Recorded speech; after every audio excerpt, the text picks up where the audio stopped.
Good evening, everyone. I hope everyone is doing well. Let me share my screen and then we can start.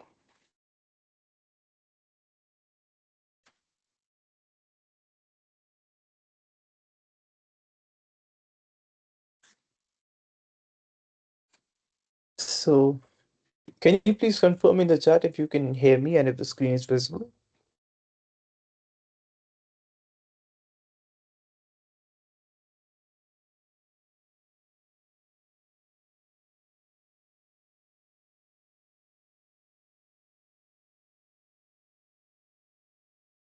Okay, thanks a lot.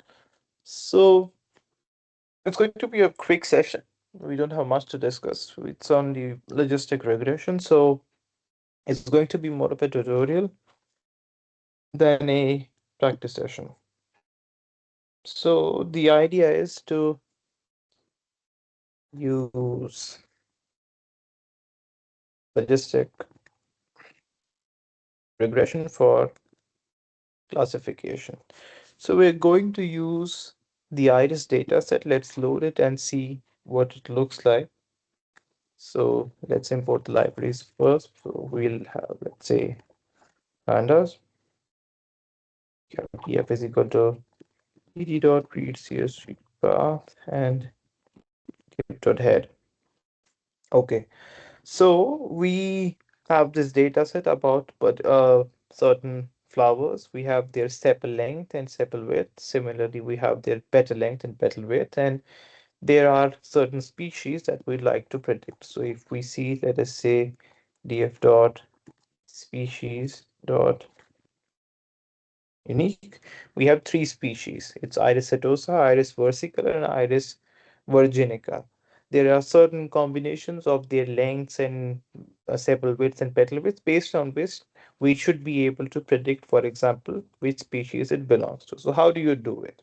The first thing is that your variables, your independent variables are these: length and width, and your dependent variable is the species. And your dependent variable is at the moment a string, and you don't want it to be like that. Okay. The other thing is that this is not a binary classification, you have a multi-class classification because you have three classes. So you must have seen in your lectures that if you have a logistic regression curve, you have something like this S-shaped thing, right? So anything above, for example, 0.5, you predicted as class 1, anything below, you predicted as class 0. So how do you manage three classes when your logistic regression is designed to work on two classes? So that's what we're going to cover today, okay? So let's look at these approaches. We could also essentially, split these two. We could say,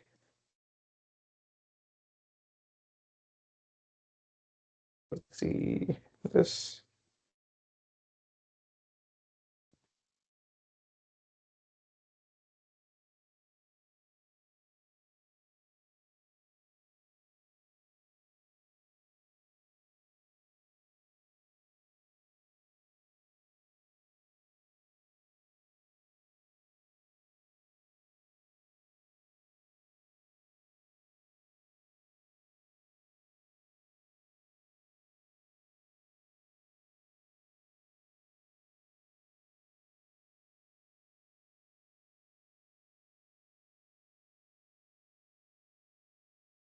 Okay, so suppose we have this data, and the other thing is when we suppose do this, we would also like to first split it into like a training set and a test set so that we can do that. For splitting the data set, the other thing that you would like to do is we have seen in sampling, that is rather than randomly doing it, you would like to like appreciate that we should maintain this split. That is, if there is like 30% of my species is coming from setosa in my training data set, that should follow the same setting. So to do that, you can use sklearn's train test split.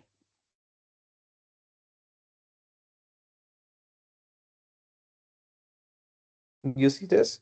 So the idea here is you can here supply this thing, stratify. Stratify essentially says that, hey, whatever my population is in the training set, please respect that.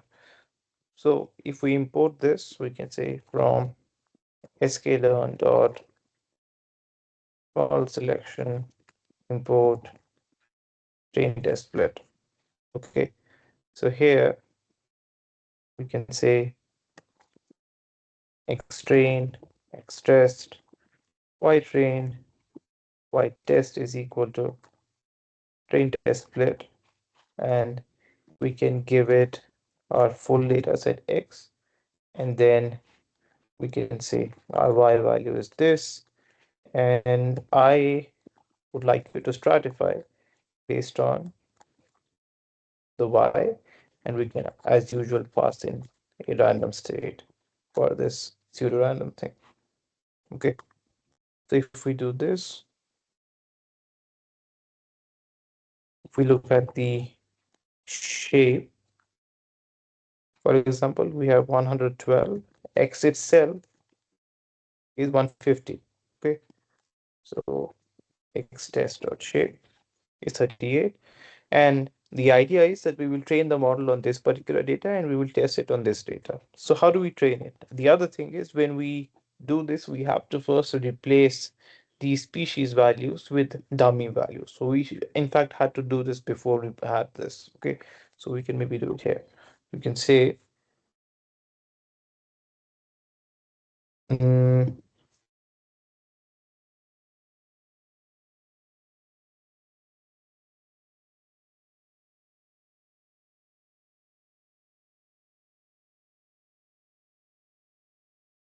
okay. So if you want to use, let's say, logistic regression to train multiple classes, there are essentially two approaches. It's called like a one versus all approach. That's one. And the other is called a one versus one approach. So what's the difference here? Okay. When you go for, let's say, a one versus all approach, it means suppose you have these three classes. You have class one, class two, and class three. You essentially train three logistic regression classifiers. Okay. So your classifier one or model one essentially is trained for classify one against not class 1.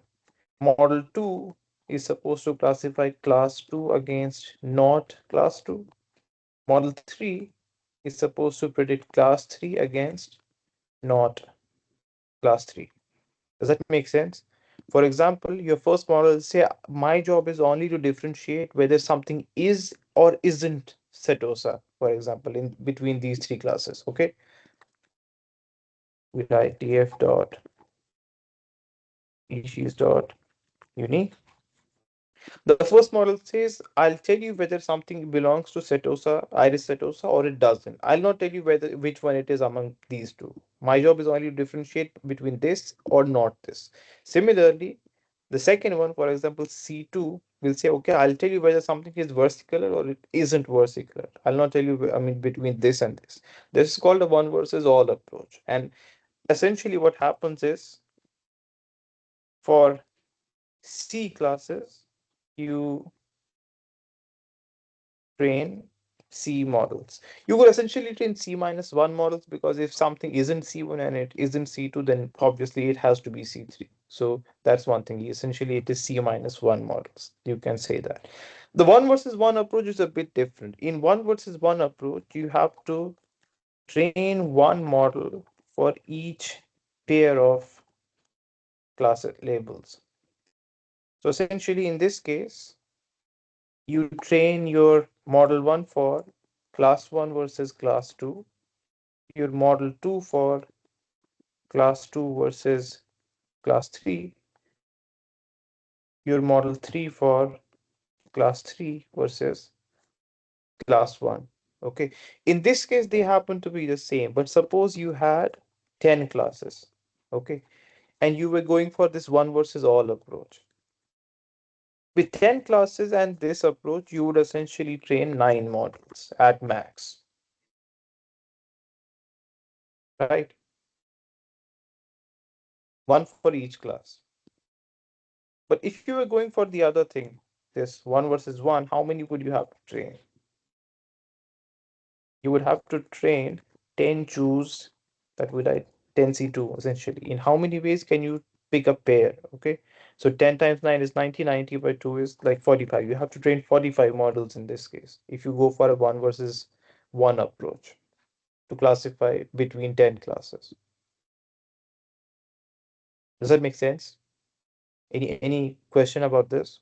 Is this clear? Like how do you do a one versus a one versus all? Okay. Now, suppose you even train these. That is, you train these 45 models or you train these nine models. How do you make a prediction when you do it? That is, for you, let's say I give you like one of these rows. I ask you to predict for this particular thing. 45 models will give you 45 predictions. Then how do you decide which one to predict? Okay. The idea is that logistic regression gives you a soft answer. It doesn't give you a hard answer, right? When you go for logistic regression, it will give you a value between 0 and 1, a probability. So you can just take the maximum probability and you can also set up certain tiebreaker. That is, if two of them are identical, then I will go for this particular case. Okay. Similarly, even in this case, you can take the maximum one. That is, whichever classifier tells me, gives me the highest probability, I'll go with that. Make sense?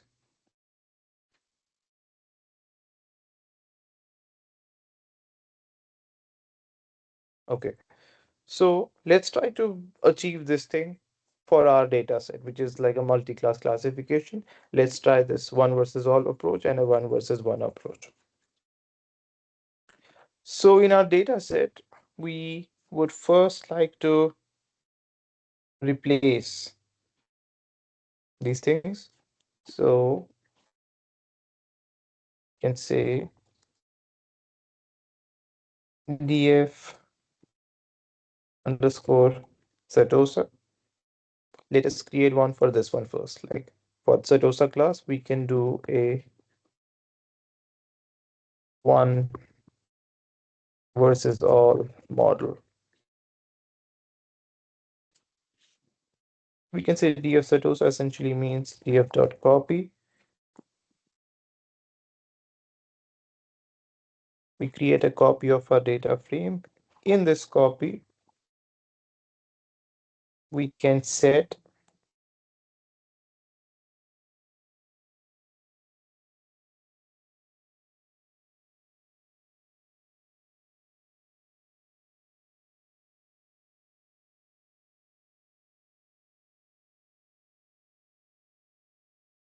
can say please apply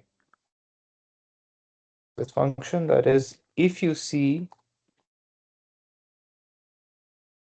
iris Setosa, please set it to 1, otherwise set it to 0.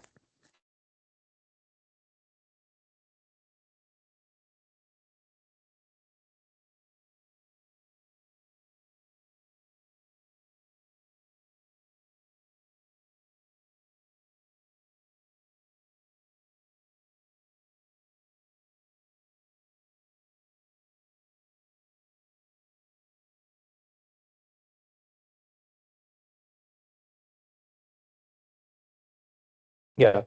So what have we done here? So we have created a copy of our original data frame df and we have passed deep equal to 2. When you pass deep equal to 2, you're essentially saying I'm not asking you to like create a reference of my original data frame.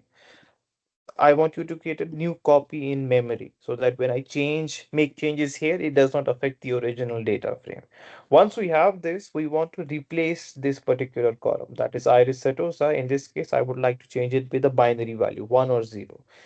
I have made it so that iris setosa is set to 1 and everyone else is set to 0. Once we have this, it's very simple now for us to create, let us say, to train a model. In this case, I mean, we have created, I mean, this train test split as well. So for simplicity, let's ignore that. Let's train it on all the data as if we have. Okay. So to train our model, what do we have to do? We essentially have to add a constant as we used to do. We import from starts models import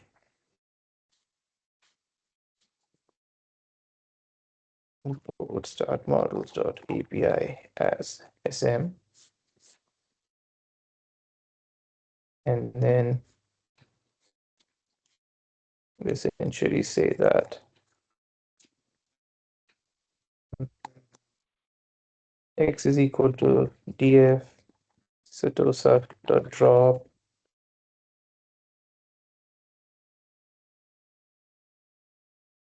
species, y is equal to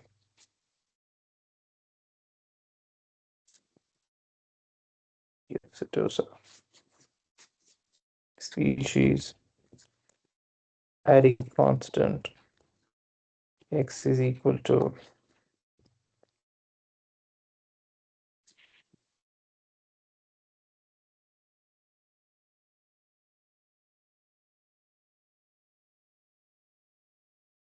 okay. We have this additional term for our this thing. Now we can train our model underscore setosa is equal to sm dot logit. We supply the endogenous value and the exogenous value. So in this case, our endogenous value would be y, our exogenous value would be our x value, and we call model setosa dot fit model setosa dot summary.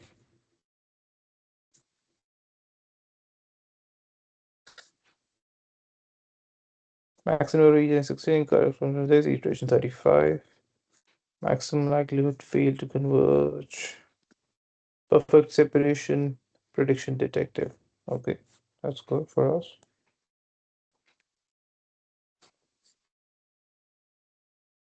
So if we make our predictions,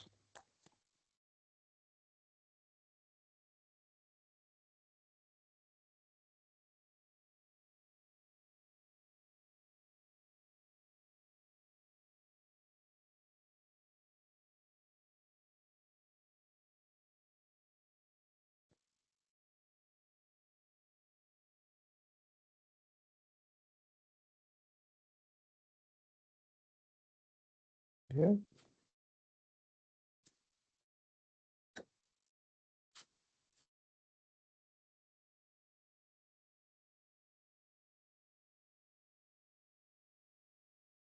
shapes this not aligned with dimension.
Yeah, that's what.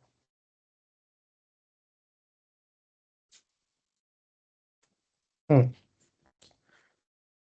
So we have our predictions, and you would notice that these predictions are between 0 and 1, and now we can convert essentially these into our predictions. So how do you replace these? In fact, we should call them probabilities, prob setosa. So these are probabilities. So we can say pred setosa essentially is the the integer version of the same. So to convert this, it's quite simple. We just say this is greater than 0.5. Whenever this is greater than 0.5, I want to change it to 1, otherwise let it be 0. So when you change, let's say, a float value to integer, that's what it uses essentially. This thing will create a binary mask, and this thing will convert essentially the binary mask to integer. True will translate into 1 and false will translate to 0. So we can print, let's say, the first few elements of this. We see this, okay? So to calculate the accuracy now, you can say accuracy essentially is my pred setosa is equal to y, and we can divide this by length of y. And we say print accuracy. Yeah, so we're getting essentially 100% accuracy as this guy predicted. That is, you have perfect separation between the two. We would have to repeat this thing for the other two as well. That is, we did this for our Setosa case. Now we have to do this for the other two classes. That is, for versicolor and for Virginica.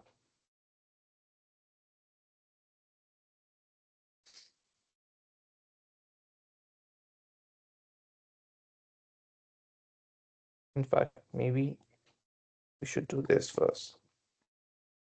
Setosa y Setosa. We get this.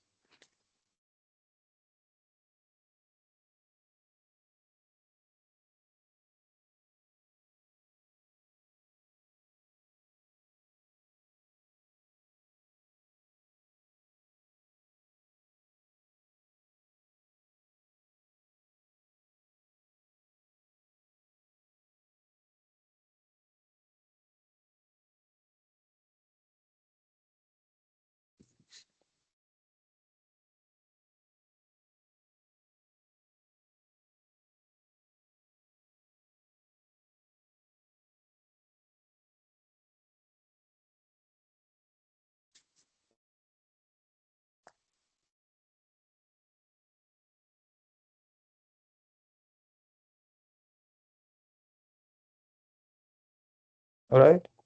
So to repeat the same thing, pretty simple. We essentially go here.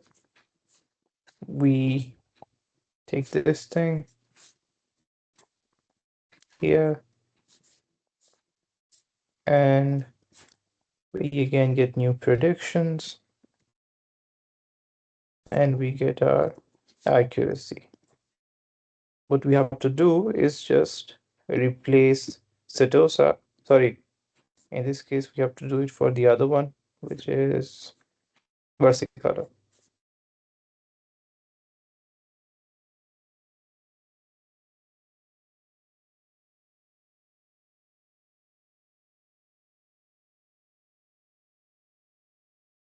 Okay, so we could in fact just use a shortcut here.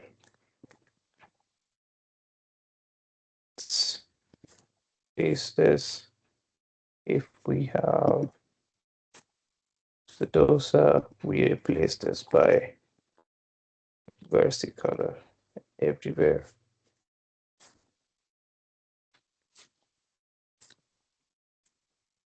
All right.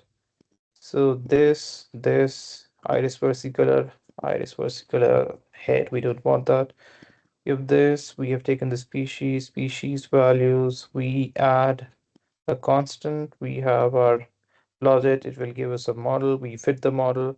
In X, we have to pass versicolor. I think this should also be fixed here. Where is it? Where is it? Where is it?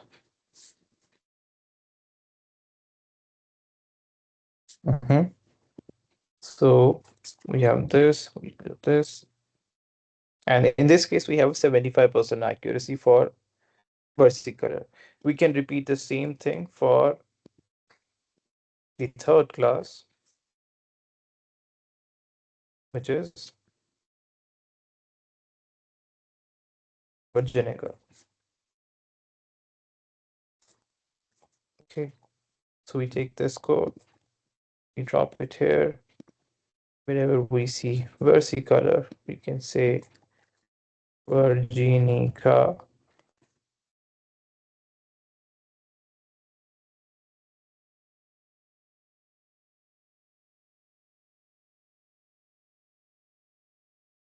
Okay, so now we have three probabilities. Three probability vectors. We have proba Setosa. What did we name it?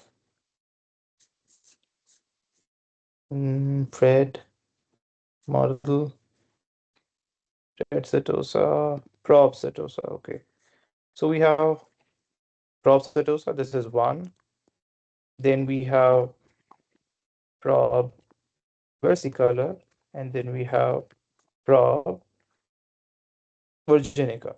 Okay, so we have three probability vectors. So how would we create our final predictions based on these three? We have to take the max across them. We could also create like a single prob vector. So we can say prob matrix is equal to you can say np dot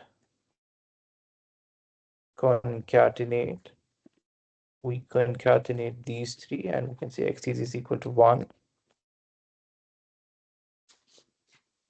So import numpy as np. You do this. Axis 1 is out of bounds. Numpy concat.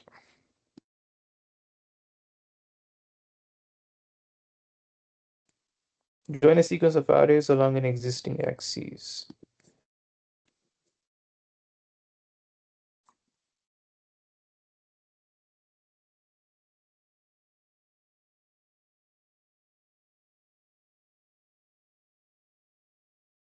Yeah, so now we have essentially 3 by 150. So what we have done is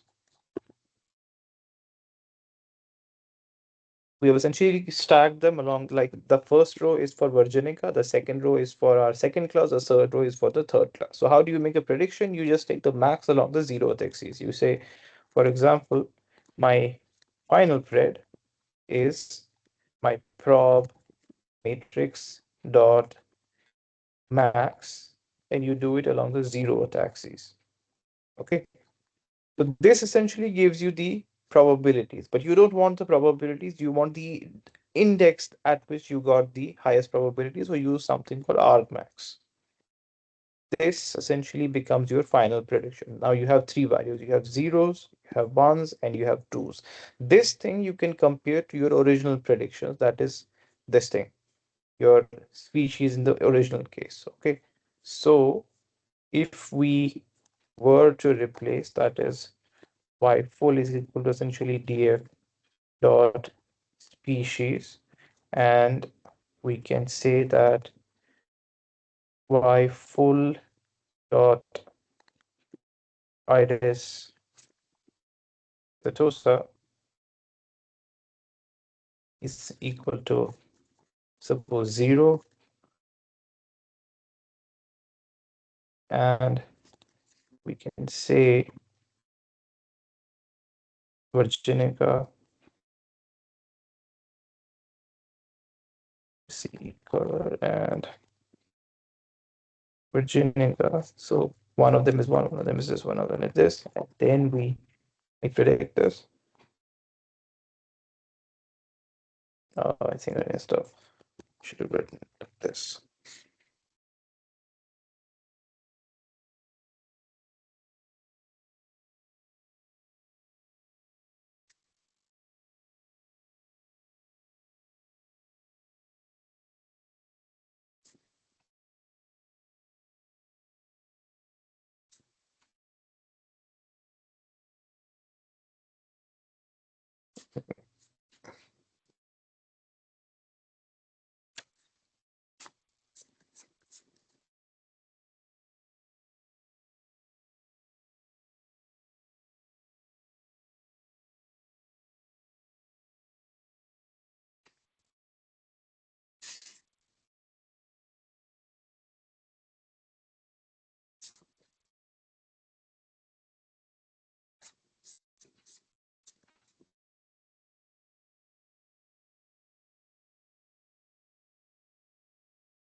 Why are we missing some?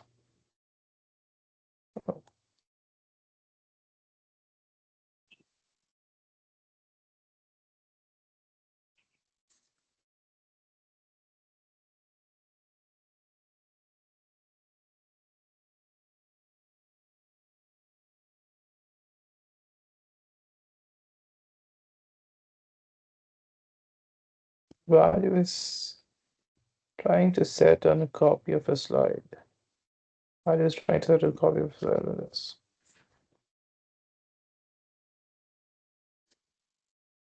Iris, Virginica, Bicycle.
Okay, so to recap, what have we done so far?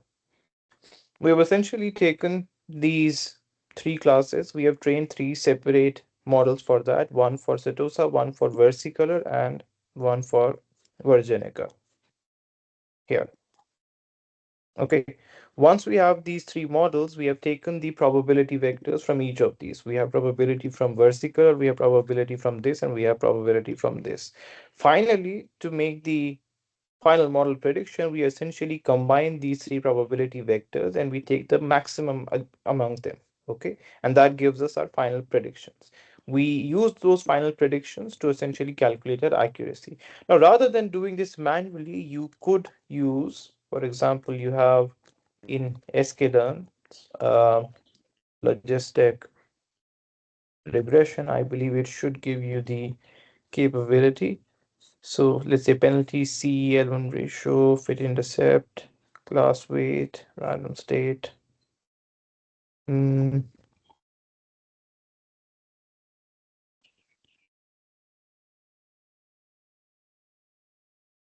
does it not? Set score, set parameters, set fit transfer, X, Y.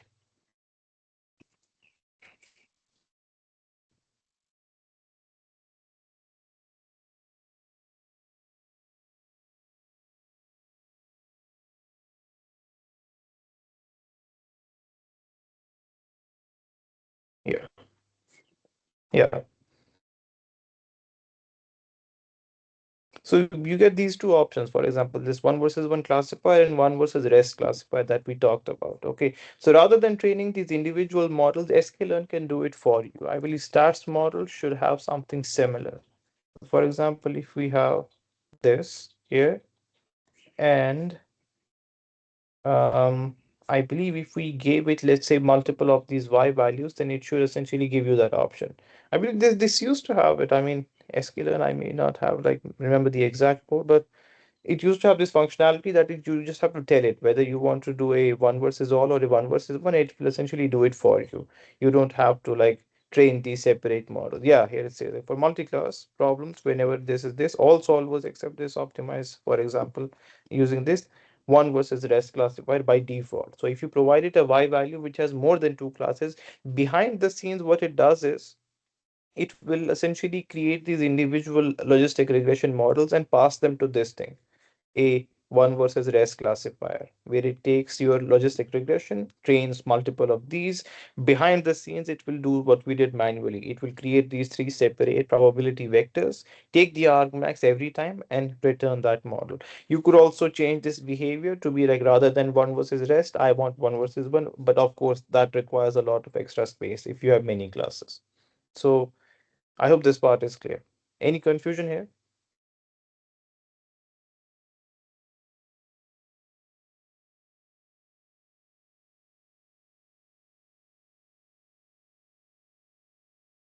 All right, so let's maybe try it once. You can say model 1v all is equal to sm dot logit.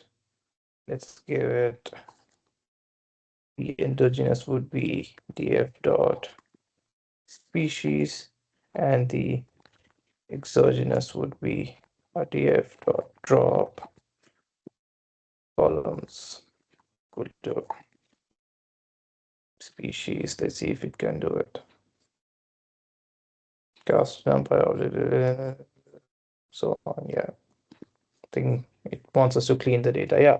So essentially it's the same thing. If you would like to do it, you just have to do that cleanup thing. That is add a constant, then pass it to it. But yeah, if even if this doesn't work, I mean you can use sklearn for that. It will do it for you. Yeah, pretty much. So that's pretty much it for today. We don't have much to discuss because that's the only thing that was covered in the lectures. So I'll end the meeting here. I'll see you next week with some new content.